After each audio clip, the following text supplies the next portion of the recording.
अगर मेरे पास पावर है और मैं एक जनता के द्वारा चुना हुआ प्रतिनिधि हूँ, तो सिलेक्टिव अप्रोच नहीं होनी चाहिए कि भाई इस गली में झाड़ू लगेगी और इस गली में नहीं लगेगी, क्योंकि इन्होंने मेरे को वोट नहीं दिया। किस तरीके से इनका जो है कॉलोनी में कुछ कमियां रह गई या अभी और बाकी हैं? आपने भी शायद मुझे पिछले इंटरव्यू में बताया कि मॉडल रोड के लिए आपने आग्रह किया मंत्री ने।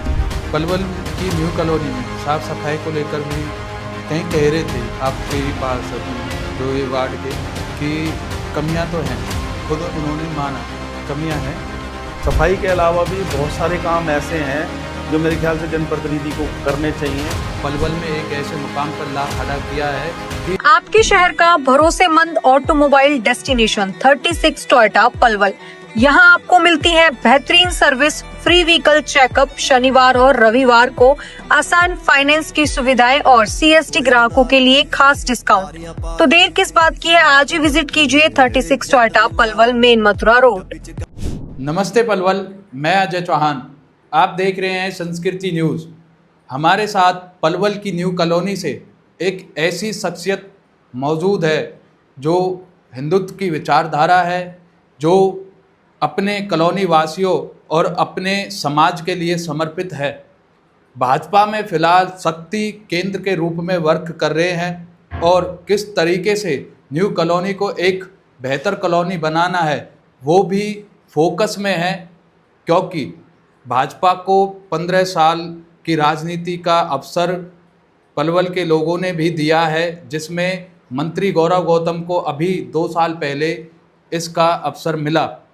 मुख्य धारा में तरुण जुनेजा जी हमारे साथ मौजूद हैं, जो मंत्री गौरव गौतम के करीबी भी हैं और उनसे जो कॉलोनी के लिए अच्छा हो सकता है, चाहे मॉडल रोड हो या किसी प्रकार की और भी कॉलोनी में जो साफ़ सफाई की समस्या है, लगातार बातचीत करते रहते। तरुण जी, आपका स्वागत है संस्कृति न्यूज़ पर। बहुत बहुत धन्यवाद अजय जी।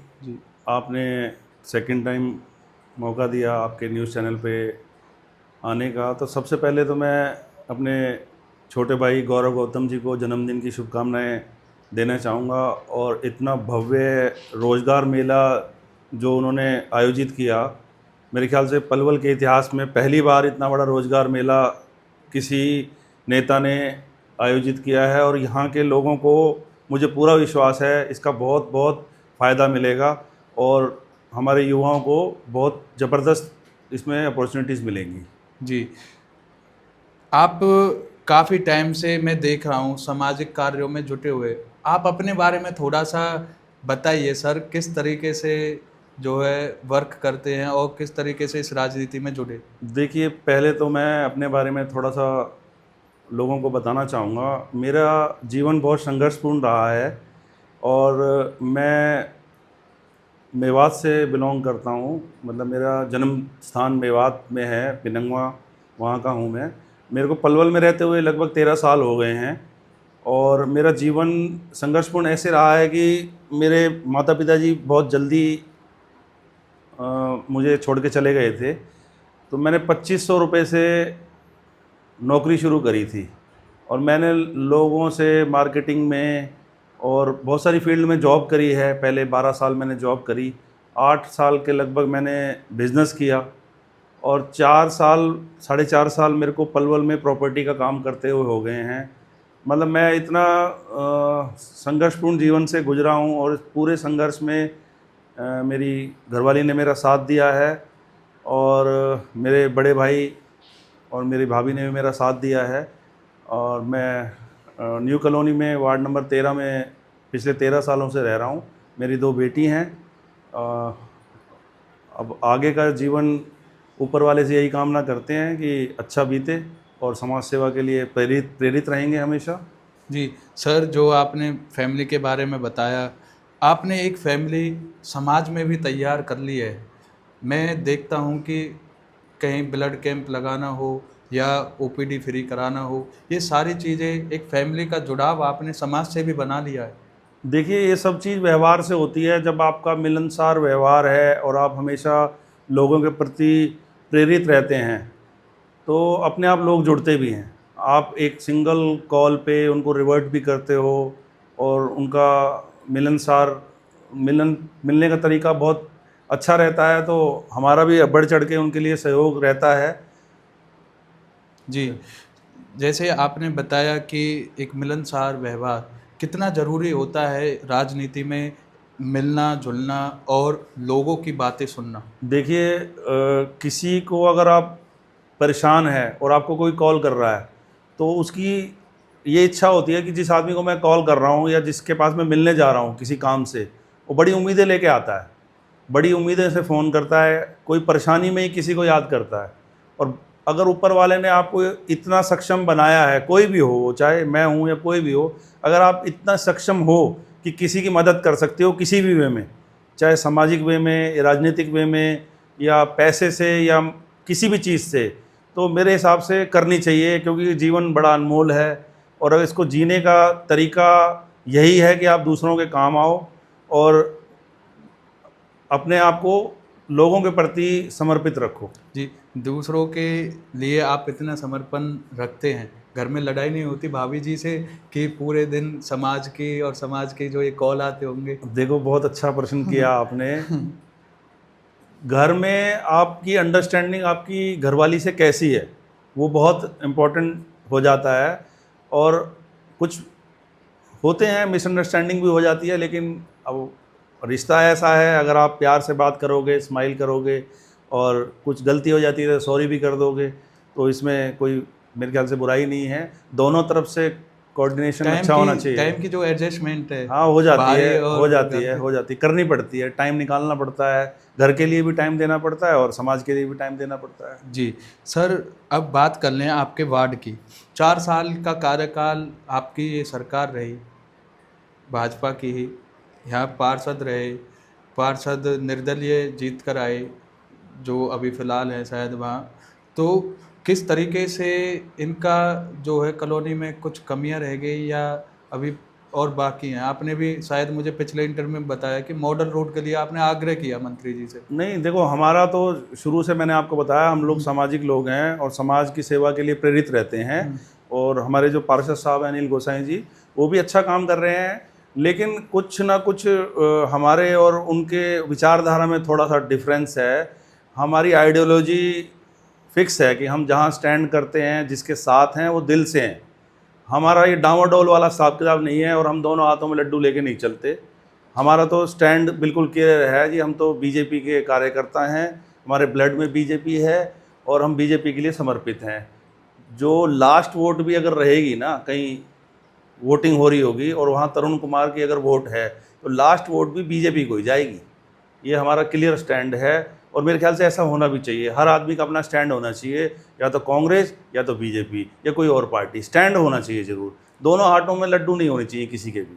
जी, आपने जब पहले बताया कि आपने आग्रह किया मॉडल रोड बनना चाहिए मंत्री जी से, फिर उन्होंने पास भी कर दिया है शायद। हाँ, देखिए, हमारी टीम ने न्यू कॉलोनी के लिए मंत्री जी से काफ़ी डिमांड्स रखी थी। उसमें हमने कुछ लोगों के साथ मिलके भागदौड़ भी करी और आखिरकार मंत्री जी ने हमारी बात को माना और एक आगरा चौक से लेके सदानंद पार्क तक न्यू कॉलोनी के लिए मॉडल रोड का अप्रूवल ले लिया है। उसके लिए फंड्स भी आ गए हैं, सिर्फ टेंडर इशू होना है। और सदानंद पार्क के लिए भी 2.5 करोड़ रुपया उनकी ही मेहनत से या उनके आशीर्वाद से मिला है। और आप देखेंगे एक पलवल में न्यू कॉलोनी सबसे बढ़िया कॉलोनी, पॉश कॉलोनी के रूप में उभर के आएगी आने वाले टाइम में। जी, पलवल की न्यू कॉलोनी में साफ़ सफाई को लेकर भी कहीं कह रहे थे आपके ही पार्षद जो ये वार्ड के, कि कमियां तो हैं, खुद उन्होंने माना कमियां हैं। देखिए, साफ़ सफाई जैसा उन्होंने भी कहा है, डेली का काम है, लेकिन मेरे हिसाब से देखिए सिलेक्टिव अप्रोच नहीं होनी चाहिए। अगर मेरे पास पावर है और मैं एक जनता के द्वारा चुना हुआ प्रतिनिधि हूँ, तो सिलेक्टिव अप्रोच नहीं होनी चाहिए कि भाई इस गली में झाड़ू लगेगी और इस गली में नहीं लगेगी क्योंकि इन्होंने मेरे को वोट नहीं दिया। अगर गौरव गौतम जी ऐसा सोचें या हमारे प्रधानमंत्री नरेंद्र मोदी जी ऐसा सोचें, वो जबकि हमारी विचारधारा ये है कि भैया सबका साथ सबका विकास, चाहे जिसने वोट दिया है या जिसने नहीं दिया है, वो सिलेक्टिव अप्रोच नहीं होनी चाहिए। हमारे पार्षद साहब से मैं रिक्वेस्ट करना चाहूँगा, वो अप्रोच को ख़त्म करते हुए, जहाँ गलियों में सफाई कर्मचारी कभी नहीं पहुँचते, वहाँ पहुँचने चाहिए। लोग कॉलोनी में जो वासी हैं, जिसने वोट दिया है नहीं दिया है, सबके यहाँ सफाई होनी चाहिए। जबकि मेरी ऑब्जर्वेशन ये कहती है, मैं देखिए मेरे घर के बाहर कभी सफाई कर्मचारी आते ही नहीं हैं, मैं खुद आपके सामने गवाह हूँ। और 400 रुपये मंथली मैं झाड़ू वाली को देता हूँ, एक वो पिछले 6 साल से देता हुआ आ रहा हूँ। जब से मैंने नया मकान बनाया, जब से मैं 400 रुपये महीना देता हूँ उसे कि मेरी गली में तू झाड़ू लगा दिया कर, मेरे घर के बाहर झाड़ू लगा दिया कर। फिर कहाँ हैं वो सफाई कर्मचारी जो कहते हैं कि भाई सफाई हो रही है वार्ड में और बड़ा अच्छा काम हो रहा है। मैं तो फ़ोन कर के लोगों की शिकायतें सुनता हूँ और लोग मुझे कहते हैं यार हमारी गली में कोई सफाई वाला नहीं आता, सीवर और ओवरफ्लो हो रहा है, पानी यहाँ से निकल रहा है और वहाँ से निकल रहा है। तो मैं तो रिस्पॉन्ड करता हूँ उनको, और मेरे को यहाँ तक कहते हैं कि पार्षद जी फ़ोन नहीं उठाते, पार्षद जी बोलते हैं कल हो जाएगा, ये हो जाएगा।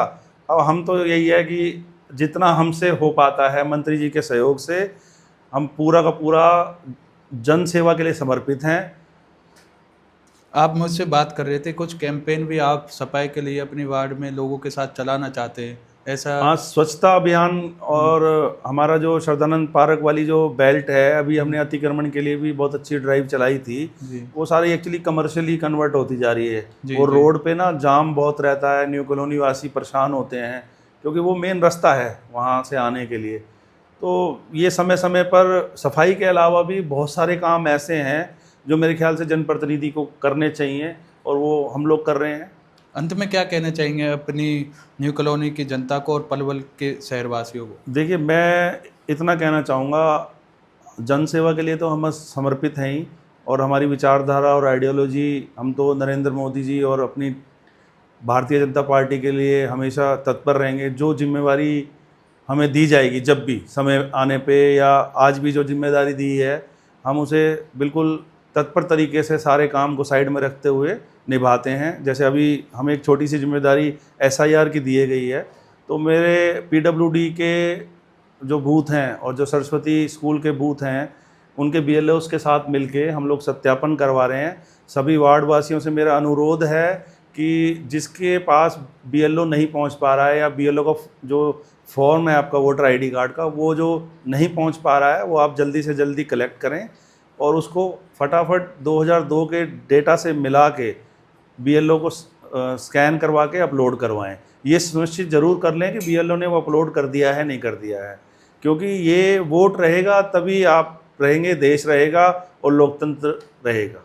जी, तो काफ़ी अच्छी बातचीत मुझे लगता है कि हमने तरुण जुनेजा जी के साथ की है वार्ड को लेकर, या उनके अपने जीवन के बारे में उन्होंने किस तरीके से बताया कि काफ़ी संघर्षशील जीवन रहा। माता पिता जल्दी छोड़कर चले गए, उस समय से उन्होंने किस तरीके से अपने आप को आज पलवल में एक ऐसे मुकाम पर ला खड़ा किया है कि उन्होंने अपनी फैमिली से अलग बाहर समाज में एक फैमिली अपनी बनाई है, और वो अभी भी ऐसा ध्येय रख रहे हैं कि उस फैमिली के लिए मैं समर्पित हूँ। बाहर की फैमिली मेरे लिए अब ज़्यादा इम्पोर्टेंट हो गई है, क्योंकि परिवार में तो थोड़ा बहुत समय दे दिया जाता है, लेकिन फैमिली जो बाहर बनाई है उसमें पूरा समय हमें देना है। उनकी चाहे बिजली की समस्या हो या पानी या सफाई की, इस पर वो अपने लेवल पर मंत्री गौरव गौतम जी के सहयोग से जिस तरीके से काम करेंगे, ये उन्होंने बातचीत रखी है। तो ऐसे ही देखते रहें संस्कृति न्यूज़। मैं अजय चौहान, धन्यवाद जी आपका। धन्यवाद।